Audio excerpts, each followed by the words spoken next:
didn't shake. I didn't raise my voice. I just stood at the door of the house I'd built from nothing, looked at the two people who had once looked at me like I was a problem to be solved, and said, "I'm sorry, which company are you talking about?" The look on my father's face was worth every single year.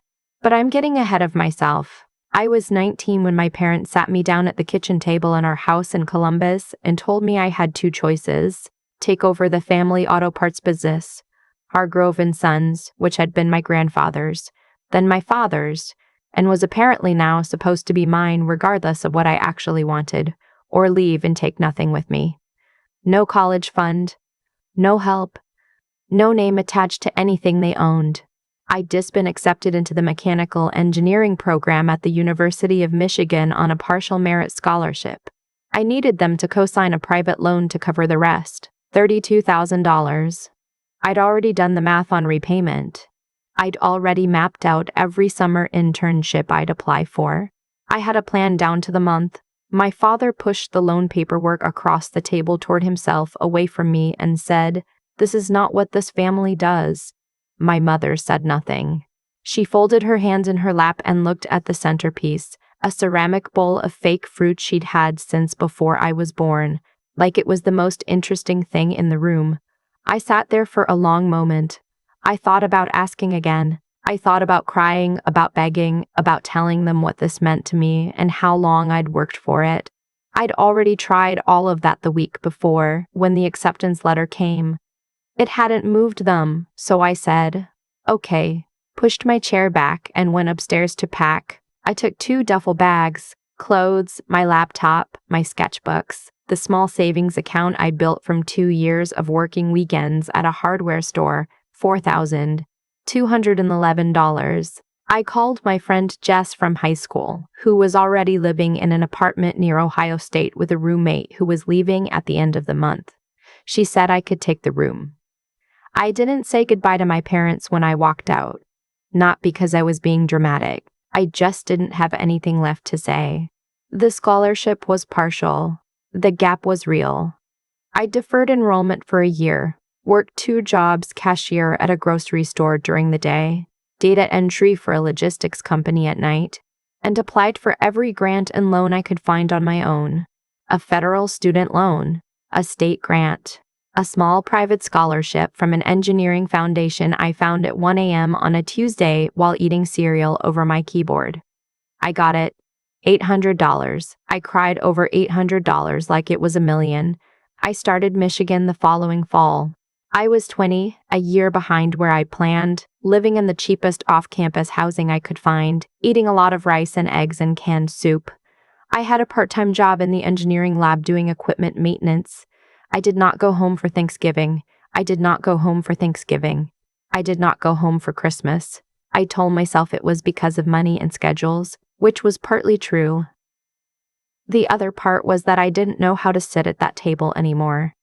Junior year, I got an internship at a manufacturing firm in Detroit. They made precision components for automotive systems. Ironic, I know, given my family's business, and I was good at it. Not just adequate, actually good. My supervisor, a quiet woman named Dr. Ansel, who had 3 patents to her name and very little patience for people who didn't pay attention, told me at the end of the summer that she wanted me back the following year. I came back. I graduated with honors. Dr. Ansel's firm offered me a full-time position. I took it. I want to be honest here because this is the part where people expect some kind of cinematic montage, music building, years flipping past like calendar pages, a final shot of me in a beautiful office smiling at the skyline. It was not like that. It was grinding. It was learning things the hard way, and then learning them again. It was making mistakes on projects that cost real money and having to walk into rooms and explain exactly what had gone wrong and why. It was year 1, year 3, year 5, slowly, incrementally, unglamorously building something out of competence and consistency. By 28, I was a senior engineer. By 31, I was leading a projects team. By 33, I had co-developed a process improvement system that we licensed to 2 other firms, and my name was on the patent filing. I bought a house in Ann Arbor. 3 bedrooms, a garage I converted into a proper workshop, A backyard with a silver maple that drops leaves every October like it's doing it on purpose. I paid cash for the down payment. I cried in the parking lot of the title company after closing, alone in my car, for about 10 minutes. Not sad crying, just the kind of crying that comes when something you worked so hard for finally becomes real. I had a life, it was mine. Every piece of it. I hadn't spoken to my parents in over a decade by then. Not a full conversation, anyway. There had been a few texts over the years, my mother mostly on birthdays, sending something generic that I would acknowledge with something equally generic. My father texted me once when my grandfather died, which was how I found out. I sent flowers to the funeral home and did not attend. I told myself that was enough. My brother, who was 4 years younger than me and had in fact taken over Hargrove & Sons as my parents had always planned, called me twice. Once to tell me about my grandfather. Once to tell me that things at the business weren't going well. I listened to that second call, said I was sorry to hear it, and left it there. He didn't ask for anything. I didn't offer anything. We hung up and that was that. I'd built my own life on my own terms. I wasn't interested in going back. The call came on a Wednesday evening in March. I was in the workshop, sanding a cabinet I was building from scratch, because that's what I do when I need to think. My phone buzzed on the workbench. The number was my parents' landline. They still had a landline, which somehow didn't surprise me. I let it ring. Then I stood there and thought about it and called back. My father answered. His voice was different than I remembered. Older. Thinner somehow. Like something had been taken out of it. He said my name. Then he said they needed to talk to me, that he and my mother were going to be in the Detroit area the following week for, and here he paused, some business. He said they'd like to meet, that they had some things to discuss. He said, about the future, about family. I said I was available Saturday morning for coffee. I gave him the name of the place. I hung up and stood in the workshop for a while with sawdust on my hands, listening to the sound of nothing. I knew, in the way you know things you don't want to think about too directly, what this was probably about. My brother's call 2 years earlier. The business isn't doing well. Whatever that meant specifically, I had some sense of the shape of it. I looked up Hargrove & Sons that night. One of the first results was a Columbus Business Journal article from 8 months ago. The headline used the phrase, financial restructuring. I read it. The details were not good. The business had expanded aggressively in the mid-2010s, taken on significant debt, and lost 2 major wholesale accounts when a larger competitor moved into the region. There was a bank mentioned. There were numbers. I closed the laptop and went to bed and did not sleep well. Saturday morning, I was at the coffee shop 15 minutes early. I ordered a black coffee and sat at a table near the window and watched the parking lot. They pulled in at 5 after 10. My father's car, a newer model than I remembered, but he'd always cared about his car. They walked in together. My mother was wearing a beige coat I didn't recognize. My father had gotten smaller. That was the thing I noticed first. He'd always been a big presence in a room, broad-shouldered, certain. He looked, not diminished, exactly, but closer to the ground somehow. Like some essential ballast had shifted. My mother saw me first. Something moved across her face that I couldn't fully name. They sat down. We did the thing where you talk about the drive and the weather and whether they wanted to order something. My mother got tea. My father got coffee. We sat there for a moment in the particular silence of people who have a lot of history and no current language for it. Then my father put both hands flat on the table, the way he used to when he was about to make a decision at dinner, and said, "Your brother has been trying to hold things together. He's done his best. But the business is in serious trouble and we're out of options." I said, "I know. I read about it." He looked at me. "We need help." I waited. "The bank is calling a loan. We have until the end of Q2 to refinance or they move to foreclose on the property. The building, the warehouse, it's been in the family since your grandfather. We can't lose it." My mother said, "We're not asking you to fix everything. We thought maybe you could look at it. You've done so well. You understand business. You understand how these things work." I held my coffee cup with both hands and said, "How much is the loan?" My father said a number. It was not a small number. I let the silence sit for a moment. Outside, a woman was loading a stroller into her car in the parking lot. A kid was waving from the backseat of another car. Normal Saturday morning. Normal life. I said, I want to understand something. When I was 19 years old, I asked you to co-sign a $32,000 loan so I could go to engineering school. You said no. You told me to take over the business or leave. I left. You didn't speak to me in any real way for 14 years. My father started to say something. I kept going, not loudly, not with any heat. I'm not saying this to revisit old ground. I'm saying it so we all understand where we're starting from. Because I want you to explain to me, and I'm asking this genuinely, why this conversation is different. Silence. My mother said quietly, because you're family. I looked at her. You said that then too. It didn't seem to apply in the same direction. My father's jaw tightened. For a second, he looked like himself again. The version I remembered who didn't like being questioned. Then something in him let go of that and he just looked tired. I know, he said. I know we handled it wrong. I hadn't expected that. I sat with it. I made the wrong call, he said. I thought the business was the right thing. I don't know what I thought. I thought you'd come back around. When you didn't. He stopped. Your mother and I thought you'd come back. My mother had her hands wrapped around her tea. She wasn't looking at me. I built a whole life while I wasn't coming back, I said. You do understand that? We know, my mother said, and her voice was careful in the way voices get when they're trying not to break. We do know that. I sat back in my chair. I thought about the hardware store on weekends, the cereal and canned soup, the $800 scholarship I cried over, the parking lot outside the title company. Everything that was mine because I'd built it. I thought about what it would mean to help. Not just financially. I knew the numbers. I knew what this would require. But what it would mean for me, whether I wanted to re-enter that orbit, whether I had the capacity to do that and remain the person I'd become. I thought about what I didn't want to do, which was to make a decision in this coffee shop in this moment, while my father looked small across the table and my mother stared into her tea. I said, I'm not going to give you an answer today. My father looked up. I need to look at the actual financials, not a summary, the documents. Loan terms, asset valuations, the P&L for the last 3 years, whatever conversations you've had with the bank. If I'm going to have any kind of opinion about whether there's a path forward, I need the real picture.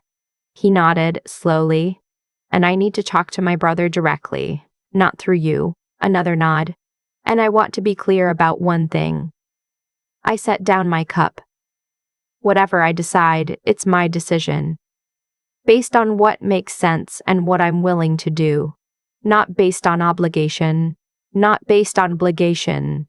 Not based on what family is supposed to mean. We lost that contract a long time ago. My mother flinched slightly. I didn't say it to be cruel. I said it because it was true and I needed them to understand it. We sat there a little longer. My father asked me some questions about my work, careful, tentative questions, like he was walking out onto ice and testing it with each step. I answered them. My mother asked if I had the house I mentioned buying, and I said yes, and she said that was wonderful, and I said thank you, and we were all three of us performing a version of normal that felt like wearing shoes that were slightly the wrong size. They left first. I watched them cross the parking lot together, my father's hand on my mother's back for a second before they reached the car. Something in that gesture was real and I let myself see it. Then I finished my coffee alone and drove home. I spent 2 weeks going through the documents. My brother, to his credit, and I do credit him for this, sent everything without argument. He's not a bad person. He got handed a business he didn't fully know how to run and spent 15 years trying to make it work. And the world changed around him and the math stopped working. That's not a character flaw, it's just what happened. The numbers told a clear story. The business wasn't salvageable in its current form. The warehouse property was worth something, genuinely worth something. It had appreciated significantly over 30 years and was a commercial property in an area that had developed around it. The business operations, the accounts, the contracts, those were not going to survive in any meaningful way, regardless of what outside money came in. I had a conversation with a commercial real estate attorney. I had a conversation with a CPA. I had 3 conversations with my brother, long ones, where we talked about things we hadn't talked about in years, and a few things we'd never talked about at all. What I decided was this: I would not rescue the business. That was not something I was willing to do, financially or emotionally. But I would help structure the process. I would cover the legal and advisory fees to properly wind down operations in a way that protected my brother from personal liability where possible, and to sell the warehouse property in an orderly way rather than a foreclosure. The property sale, handled correctly, would pay off the bank loan and leave something, not a lot, but something, for my parents. I called my father to tell him. He was quiet for a long moment after I finished explaining. Then he said, "So the business is gone?" "Yes," I said. "The business is gone." Another silence. "Your grandfather built that?" "I know," I said. "I'm sorry." He made a sound I didn't quite know how to interpret. Not quite grief, not quite acceptance, something in between. "All right," he said finally. "All right," I said. "I'm doing this because it's the right way to handle the situation, and because I don't want to watch you lose everything in a foreclosure that makes it worse than it has to be. I'm not doing it because we've repaired something. I want you to understand the difference." He said he did. I'm not sure he fully did, but he said it. The process took 4 months. The warehouse sold in August to a commercial developer. The bank was paid. My brother walked away with enough to take a breath and figure out his next step. My parents walked away with less than they'd expected and more than they deserved, depending on how you looked at it. I sent them a summary of the final numbers with a short note, no sentiment, just the facts. I don't know if they expected something more. I'd given what I was able to give. My brother called me after. He said, "Thank you." I don't know how else to say it. I said, "You don't have to say it any other way." We've talked a few times since then. Not often. But it's a real conversation when it happens, which is more than it used to be. My mother sent me a card in October, handwritten. She said she was proud of me, that she'd always been proud of me even when she didn't say it, and that she was sorry. Her handwriting was smaller than I remembered, more careful. I read it standing at my mailbox. Then I went inside and put it on the counter and stood there in my kitchen for a few minutes looking at the maple tree in the backyard through the window. October light, the leaves were starting to go. I don't know what comes next with my parents. I didn't have a simple story about forgiveness or closure or some relationship rebuilt from the ground up. That's not what this is. What it is that I'm 41 years old. I own a house and a career and a life that I constructed piece by piece from the decision I made at 19 when I picked up 2 duffel bags and walked out a door. I am not owed an apology for any of that. I did it. It's mine. But I am the person who built it, and that person was capable of walking into a coffee shop and having a hard conversation and then spending 2 months handling a situation correctly, not for them, for the version of me who doesn't have to live with having done it wrong. That's the thing about building something on your own terms. You get to decide what your terms actually are. I keep the card in the kitchen drawer, not on display, not thrown away, just there in the drawer, next to the takeout menus and the spare batteries and all the other ordinary things that make up a life. There's something nobody tells you about building a life from scratch.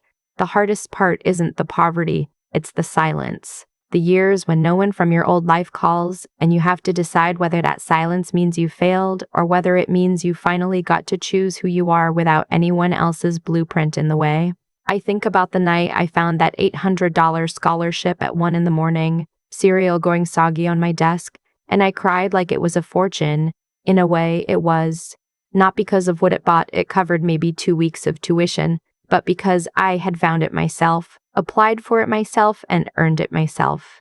Every dollar I've ever had since then has that same quality. I know exactly where it came from. I know what I traded for it. There's no version of my life where I take that for granted. What my parents did when I was 19 wasn't just a financial decision, it was a statement about whose future mattered. They looked at my acceptance letter, my careful repayment plan, my entire sense of direction, and decided none of it counted as much as the name on a warehouse building. That's not cruelty in the dramatic sense. It's something quieter and, in some ways, harder to process. The ordinary human failure of people who love you in the wrong direction. They thought they were protecting something. They were wrong about what was worth protecting. The consequences of that were not punishment delivered by some outside force. They were just the natural result of choices compounding over time. My father made a bet that the business was permanent and that I would come back around. Neither of those things happened. I made a bet that I could build something from competence and consistency, that the skills I was going to develop were real and transferable and mine. That one paid out. I'm not saying I was smarter than them. I'm saying I was willing to think clearly about what was actually true versus what felt safe and familiar. That willingness to look at a hard situation and reason your way through it rather than react from fear or pride. That's what got me from a grocery store cashier job to a name on a patent filing. Not talent, not luck. The discipline to keep thinking even when it was easier to stop. And the integrity piece. That's the part I'm most certain about now. When I sat across from my father at that coffee shop and told him I wasn't going to make my decision based on guilt or obligation, I wasn't being cold. I was being honest in a way our family had never really practiced. That honesty is what allowed me to actually help in the end, on terms I could stand behind, without losing the person I'd worked 20 years to become. My brother sent me a text last Thanksgiving. Just hope you're doing well. Thanks again. I wrote back. You too. Take care of yourself. That's where we are. It's not a movie ending, but it's real and it's ours, and I'll take real over cinematic every single time. The card from my mother is still in the kitchen drawer. I don't know what I'll do with it eventually. Maybe nothing. Maybe that's enough to keep it somewhere close without needing it to mean more than it does. What I know is this. The life I have exists because at 19 years old, I picked up 2 bags and chose my own direction over someone else's plan for me. That decision required every good thing I had, the courage to walk out, the intelligence to figure out how, and the character to do it without becoming someone I didn't want to be on the other side. Those 3 things, working together, are what the last 20 years have actually been about. I hope you know you have them too.